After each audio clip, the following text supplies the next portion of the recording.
Hello students, beginning for विकुंज में आपका स्वागत है। आज हम करने वाले हैं class 10th social science economics का चैप्टर नंबर 1 डेवलपमेंट का पार्ट 2। पहले पार्ट में हम देख चुके हैं कि डेवलपमेंट क्या होता है, किस तरीके से जो अलग अलग पर्सन्स हैं उनके डेवलपमेंटल गोल्स अलग अलग होते हैं, और किसी के लिए जो डेवलपमेंट है वो किसी और के लिए क्या हो सकता है, वो कॉन्फ्लिक्टिंग हो सकता है। दैट मीन्स डेवलपमेंट गोल्स भी कई बार कॉन्फ्लिक्टिंग हो सकते हैं। इसी तरीके से हमने देखा जब हम बात कंट्री की करते हैं, दैट मीन्स कि अगर हम वर्ल्ड लेवल पे कंपैरिजन करें कि कौन सी कंट्री डेवलप है और कौन सी क्या नाम है एक तरीके से अंडर डेवलप्ड है, तो वो कैसे डिसाइड होगा। तो उसके लिए हमने एक क्या नाम है आपका डिस्टिंग्विश करके देखा था कि जो डेवलप्ड है वहां पर क्या चीजें होंगी और जो अंडर डेवलप्ड है वहां पर क्या होगा, लाइक जीडीपी, ये सारी चीजें क्लियर। तो अब हम बात करने वाले इनकम एंड अदर क्राइटेरिया। तो आपको मैंने बताया था कि अलग अलग इंसान के लिए जो डेवलपमेंट है उसका मतलब क्या होता है, अलग अलग होता है। तो ओवरऑल अगर हम देखें तो हम हर एक एग्जाम्पल में किस चीज, मेन चीज को देख रहे थे, इनकम को। ठीक है कि दैट मीन्स इनकम एक ऐसा क्या नाम है कह सकते हो एक सोर्स है, या फिर एक कह सकते हो एक ऐसा फैक्टर है जो सभी के लिए इंपॉर्टेंट है, चाहे वो किसी भी ग्रुप से या फिर किसी भी कैटेगरी से बिलोंग करता हो। ओके, तो अब हम इनकम को तो चलो मान लिया हमने बहुत इंपॉर्टेंट है, जिसको हम पर कैपिटा इनकम और एवरेज इनकम भी बोलते हैं। कैसे निकालते हैं वो सब मैंने आपको अपनी लास्ट वीडियो में बताया। अगर आपने वो वीडियो अभी तक नहीं देखी है तो वो वीडियो आप जरूर देखें, मैं उसका लिंक डिस्क्रिप्शन में मेंशन कर दूंगी। ओके, तो अब हम अपना आगे देखते हैं कि जो पर कैपिटा इनकम है उसकी डेफिनेशन बताइए, जो क्यों कैसे निकालते हैं किसी भी कंट्री का पर कैपिटा इनकम। पॉपुलेशन को देख लेते हैं और क्या नाम है टोटल इनकम उसको डिवाइड करके। तो पर कैपिटा इनकम कुछ मेन एट्रीब्यूट्स होते हैं इनकम के अलावा, तो वो कौन से हैं, infant mortality rate, literacy rate और नेट अटेंडेंस रेशियो। क्लियर। अब ये अलग अलग बताती हूं मैं आपको कि ये होता क्या है। इन्फेंट मोर्टालिटी रेट क्या होता है, वो कह रहा है जब किसी भी कंट्री में कहीं पर भी एक साल में जो 1000 बच्चे, हम एक क्राइटेरिया लेके चल रहे हैं कि अगर चलो मान लेते हैं 1000 बच्चे पैदा होते हैं, ठीक है, उन 1000 बच्चों में से कितने बच्चे ऐसे हैं जो एक साल होने तक सरवाइव कर जाते हैं, दैट मीन्स कि तब तक वो जिंदा रहते हैं, और कितने ऐसे हैं कि जिनकी डेथ एक साल के होने से पहले ही हो जाती है। तो वो क्या कहलाता है, उस कंट्री का इन्फेंट मोर्टालिटी रेट कहलाता है। तो उसमें हम क्या कर देते हैं, 1000 में चेक करते हैं कितने बच्चे जिंदा हैं और कितने ऐसे हैं जिनकी डेथ किसी भी कारण से हो जाती है। वो उस कंट्री का क्या होता है, इन्फेंट मोर्टालिटी रेट कहलाता है। ओके, अब हम बात कर लेते हैं लिटरेसी रेट की। लिटरेसी रेट अगर हम देखें तो इसमें क्या देखा जाता है कि 7 साल की उम्र या उससे ज्यादा के जो लोग हैं वो कहीं पर भी कितने ज्यादा वहां पे एडुकेटेड है, ठीक है ना, लिटरेट, दैट मीन्स कि कितने लोग ऐसे वहां पे जो लिटरेट हैं या फिर नहीं है, उसको हम क्या बोलते हैं, लिटरेसी रेट बोलते हैं, जो कि परसेंटेज में दिया जाता है। ओके, नेक्स्ट आता है हमारा नेट अटेंडेंस रेशियो, जो कि 1000 पर्सन्स में निकाला जाता है।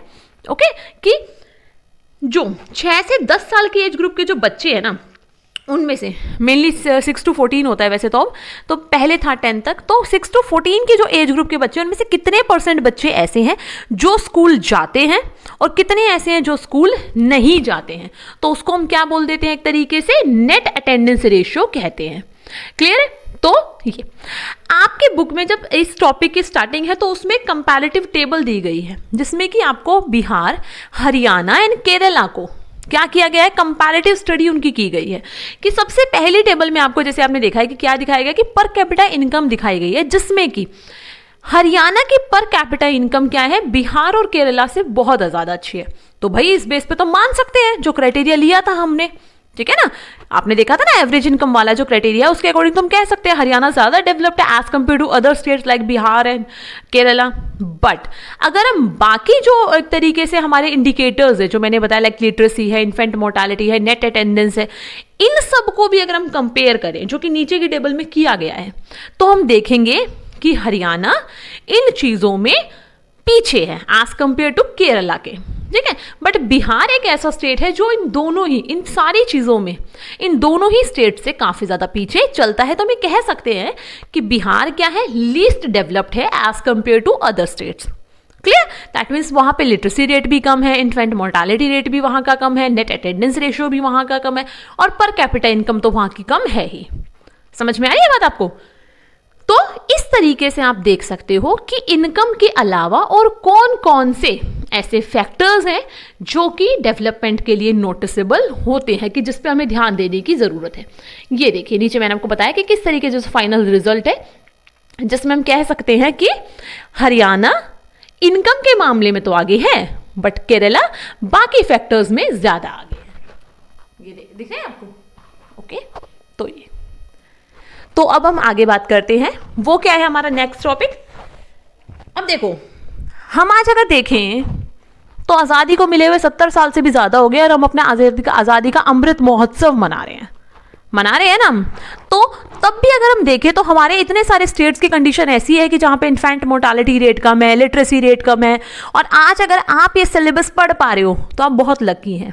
क्यों? क्योंकि बहुत सारे बच्चे तो ऐसे हैं जो इस क्लास तक तो पहुँचते ही नहीं है ना, अराउंड 4 to 5th या फिर हार्डली 6th या 8th क्लास तक ही उनको अपने स्कूल छोड़ने पड़ जाते हैं किसी भी कारण से, तो उनको स्कूल से वो ड्रॉप आउट हो जाते हैं। समझ रहे हो? इसके अलावा अगर हम हेल्थ फैसिलिटी की बात करें तो कितने सारे लोग ऐसे हैं जो due to lack of health facilities उनकी डेथ हो जाती है। क्लियर? तो इस ओवरऑल इन सारी चीजों को देखने के बाद हम एक कंक्लूजन पे पहुंच सकते हैं जो कि क्या है कि money in your pocket can not buy all the goods and services that you may need to live well. वो कह रहे हैं अगर आपकी जेब में पैसे हैं ना तो जरूरी नहीं है कि आप वो सारी चीजें खरीद पाएं जो आप खरीदना चाहते हैं। जैसे कि कुछ एग्जाम्पल हैं, पॉल्यूशन फ्री एनवायरनमेंट। भाई एनवायरनमेंट को नहीं पता कि इस स्टेट ने पॉल्यूशन फैलाया है कि इस स्टेट ने फैलाया है, इस कंट्री ने ज्यादा क्या नाम है एनवायरनमेंट डिग्रेडेशन में रोल प्ले किया है कि दूसरे कंट्री ने किया है, उसे कोई मतलब नहीं है। वो बाउंड्रीज को नहीं जानता, वो बॉर्डर्स को नहीं जानता। वो क्या होगा एक तरीके से, अगर भले ही कुछ कंट्रीज फैलाएं, चाहे डेवलप्ड फैलाएं या डेवलपिंग फैलाएं, रिजल्ट तो सबको फेस करने पड़ेंगे। ठीक है?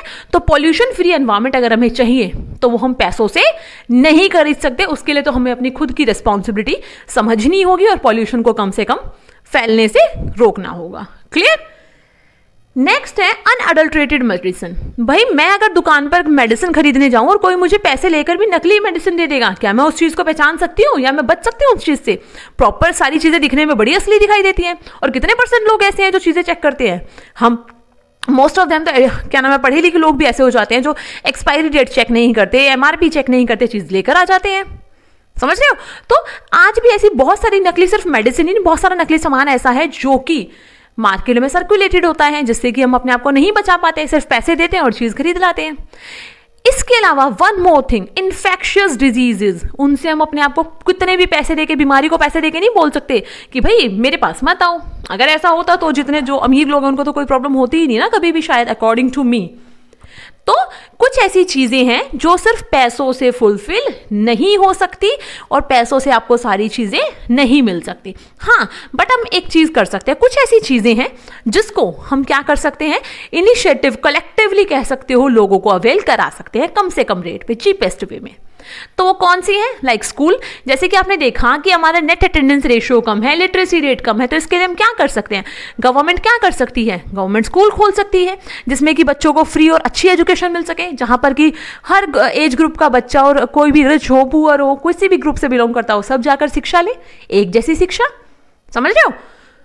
तो इस तरीके से हमें कह सकते हैं सिक्योरिटी। अगर आप किसी कम्युनिटी में रहते हो और उस कम्युनिटी में किसी क्या नाम है, अगर फ्लैट में रहते हो, कहीं पर भी 50 घर हैं, क्या 50 घर के लोग सब अपने अपने अलग सिक्योरिटी गार्ड अपॉइंट करते हैं? नो। वहाँ का एक कॉमन सिक्योरिटी गार्ड होता है जिसकी ड्यूटी है कि वो सबके लिए रक्षा करेगा। ठीक है ना?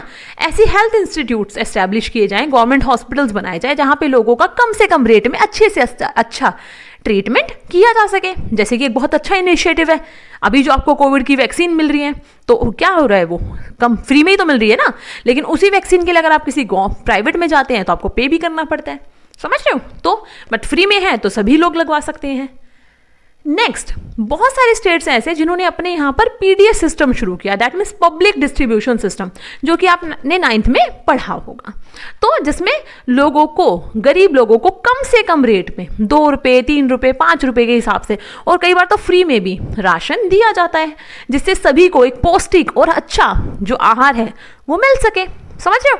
तो इस तरीके से यही सबसे बड़ा कारण है कि जो केरला है उसके यहाँ पे जो लो इन्फेंट मोर्टेलिटी रेट है, उसके पीछे कारण यही है क्योंकि उसने क्या किया, अपनी इन सारी चीज़ों पे लाइक हेल्थ और एजुकेशन फैसिलिटीज़ पर ज़्यादा ध्यान दिया है, जिसकी वजह से उसके यहाँ पे ये सारी चीज़ें काफ़ी ज़्यादा अच्छी हैं। तो जिसकी वजह से जो केरला है वो बाकी स्टेट्स के कंपैरेटिवली एक तरीके से कह सकते हो काफ़ी ज़्यादा आगे है और काफ़ी ज़्यादा अच्छे से अपने आप को डेवलप कर रहा है। क्लियर? तो इसी तरीके से क्या है, हम और भी अच्छे तरीके से अपनी कंट्री का डेवलपमेंट कर सकते हैं। तो हम आगे बढ़ते हैं अपने नेक्स्ट टॉपिक की तरफ। तो देखते हैं हमारा नेक्स्ट टॉपिक क्या है अब।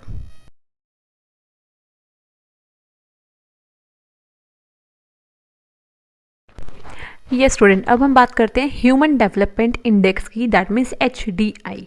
ये क्या होता है? It is a defined as a composite statistic of life expectancy, education and per capita income indicators which are used to rank countries in 4 tier of human development.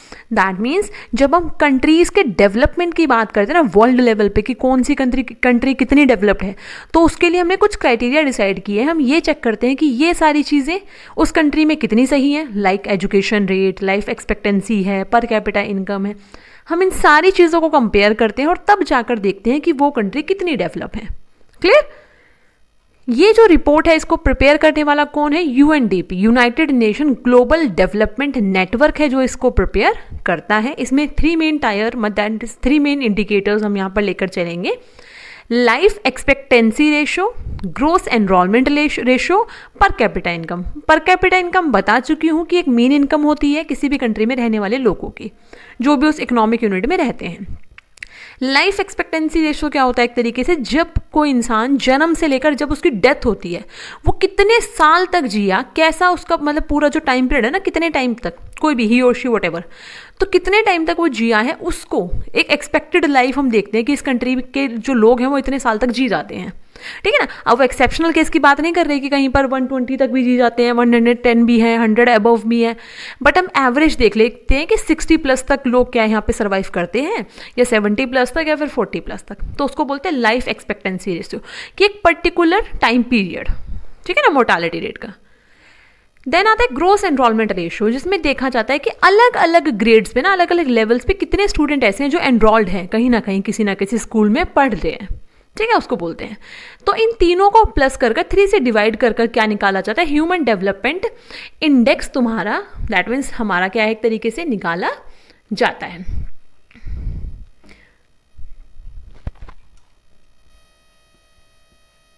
ये यहाँ पे हमने क्या किया है, इंडिया के कुछ नेबरिंग कंट्रीज का HDI ह्यूमन डेवलपमेंट इंडेक्स यहाँ पे दिखा रहे हैं।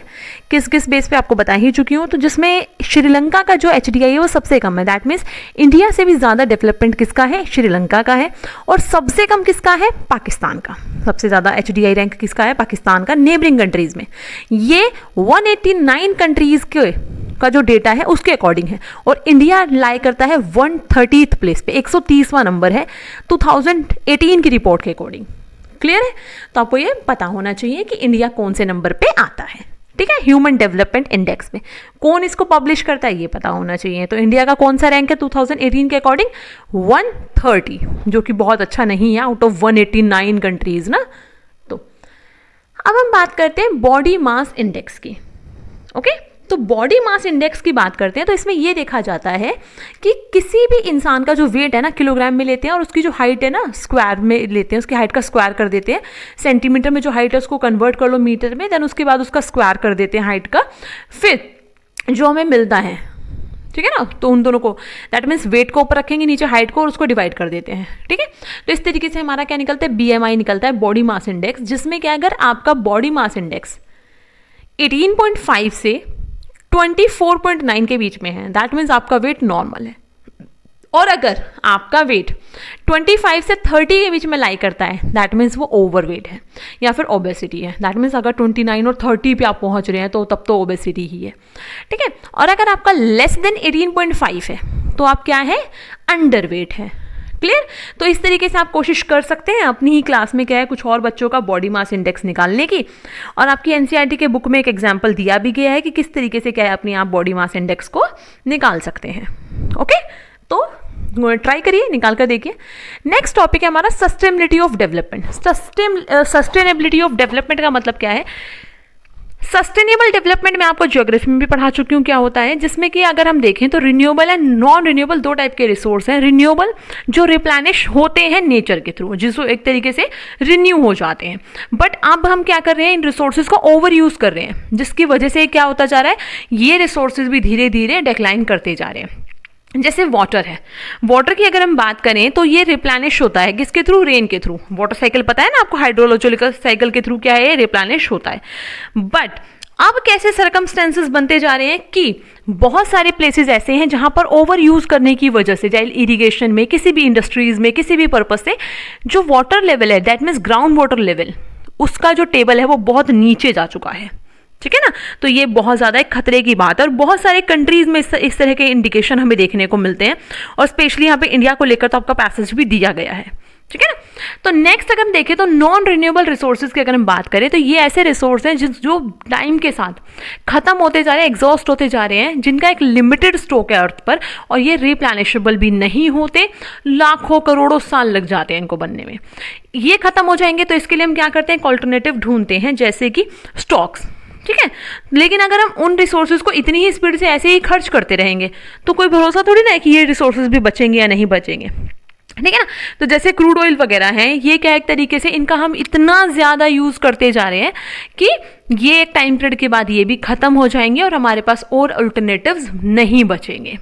तो रिसोर्सेज को लेकर एक स्टेटमेंट दिया गया है कि हमारे जो हमें जो रिसोर्सेज मिले हैं ना, ये हमारे एक एंसेस्टर से मिला हुआ हमारी कोई प्रॉपर्टी नहीं है, बल्कि ये हमने अपने जो आने वाली जनरेशन है उनसे उधार मांगे हुए हैं, तो हमें इनको बहुत ध्यान से यूज़ करना चाहिए। तो सस्टेनेबिलिटी ऑफ डेवलपमेंट को लेकर के बहुत सारे साइंटिस्ट हैं, ठीक है ना, इकोनॉमिक्स हैं, फिलोसफर्स हैं, सोशल साइंटिस्ट हैं, ये सब मिलकर काम करते हैं और ये सब देखते हैं कि किस तरीके से हम इन चीज़ों को बचा सकते हैं, और ये सब क्या करते हैं, कोशिश करते हैं जो भी कॉन्सिक्वेंसेज है ना हमारे एक तरीके से प्लैनेट को लेकर, ठीक है, वो कभी भी कोई भी एनवायरमेंटल डिग्रेडेशन बाउंड्रीज की परवाह नहीं करता, उसका इंपैक्ट सारे कंट्रीज पे देखने को मिलता है, अभी मैंने आपको बताया ना। तो इसके ड्रास्टिक इंपैक्ट सभी को देखने को मिलेंगे, तो कोशिश करनी चाहिए जिससे कि हम कम से कम क्या है, इन रिसोर्सेज को हार्म होने से या फिर खत्म होने से, डिग्रेड होने से रोक सकते हैं। क्लियर? तो इसी के साथ आपका इस चैप्टर यहाँ पे आज खत्म हो जाता है। आई होप सो कि आपने इस चैप्टर की फर्स्ट वीडियो देखी है, अगर नहीं देखी है तो आप ज़रूर देखिए, डिस्क्रिप्शन में आपको लिंक मिल जाएगा।